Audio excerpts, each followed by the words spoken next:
ส่ดิบกระเทียมเจียวหอมเจียวใบมะกรูดก่อนหากินยากขนาด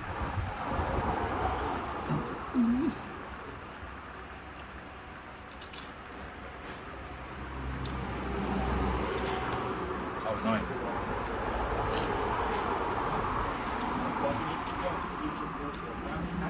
เมนูที่สองแกงอ่อมไก่บ้านไก่เมียงเขานะรสชาติเข้าใจง่ายก่อนลงคอกินไปทั้งไม่รู้ละมันเหมือนกันนะแต่นี่สองเมนูเนี่ยอันนี้ก่อนหน้าเนี่ยคือเมนูพวกแฮมไก่กับพริกสูตรพริกแห้งอันนี้เป็นใส่ใบผสมเป็นพริกไทยอ่อนตะไคร้พริกตุ๊บนะแต่บ้านกินข้าวกินเคียงก่อนโค้ง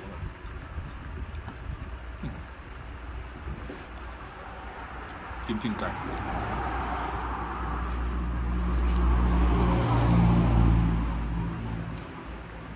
ละมุน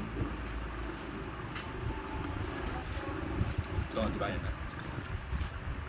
คือเราแล้วต่อไปนี่คือไปบ้านอาทิลา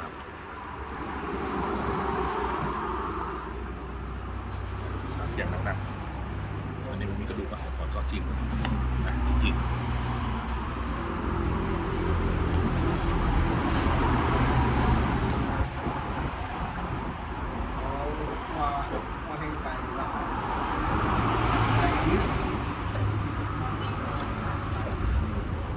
รสชาติ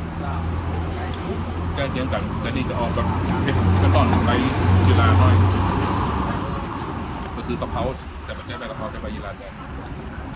อันนี้ก็จะมีความเป็นคลุกคลิกของเครื่องแกงน้อย4อย่างเนี่ยอย่างละ60อันนั้นอร่อยอยู่เชียงรายอยู่เก่าเรียกว่าเป้าแต่ถ้ามาจากเชียงใหม่ไปเชียงรายอยู่ซ้ายมือถ้ามาจากเชียงรายจะปิกเชียงใหม่อยู่ขวามือไล่ขึ้นตั้งนานเลยหลังไกล